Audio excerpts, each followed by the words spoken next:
This podcast reviews lymphoid tissue. The first slide shows a lymph node. You can identify the cortex that contains lymphoid nodules and the medulla with medullary cords. You can identify the capsule, trabecular, trabecular sinuses, and medullary sinuses. Observe trabecular blood vessels, the main artery and vein, and efferent lymphatic vessels. In this lymph node, identify the cortex with lymphoid nodules and the medulla with medullary cords. Identify the capsule, trabecular, afferent vessel with a valve, this is shown at the very bottom right of the slide, subcapsular sinus, and medullary sinuses. Observe trabecular blood vessels and branches of the main artery and vein supplying the organ, and these are shown in cross-section at the extreme upper left. In this enlarged view of the cortex of a lymph node, identify the capsule, the subcapsular sinus, trabecula, and lymphoid nodule with a germinal center. In this plastic section of the cortex of a lymph node, identify the capsule, subcapsular sinus, trabecula, and lymph nodule with a germinal center. In this plastic section of the medulla of a lymph node, identify medullary cords and medullary sinuses. In this plastic section of a lymph node, you can identify afferent lymphatic vessels. Note the thin wall of the afferent lymphatic vessel in this node. A few lymphocytes are actually seen in the lumen.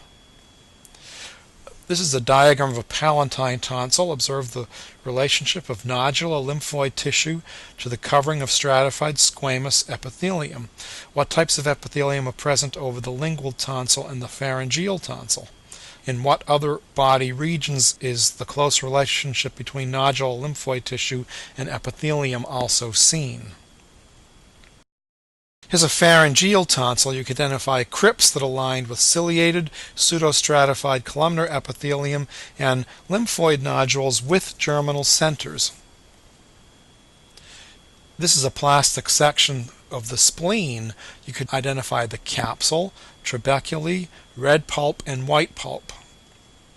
In this little bit higher power view of the spleen, identify red pulp, white pulp, central arteries, and a trabecular artery. In this view of the spleen, identify red pulp, white pulp, and the central artery. Again, you can identify in the spleen red pulp and white pulp. Here's an enlarged view of the red pulp. You can identify venous sinusoids and surrounding splenic cords.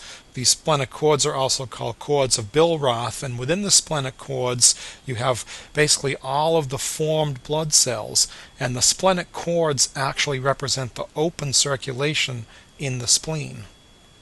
This is an enlarged view of the red pulp, and you can identify a venous sinusoid, and you can identify splenic cords.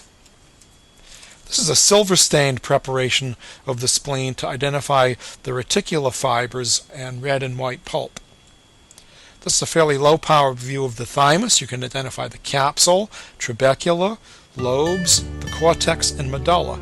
You can note prominent blood vessels, especially in the medulla, and you can see the capsule and trabeculae that have blood vessels associated with them. Identify in the thymus here the trabecula, lobes, the cortex, medulla, hassles, corpuscles, and blood vessels. This is an enlarged view of the medulla, and you can clearly see and identify a Hassel's corpuscle, capillaries, and lymphocytes.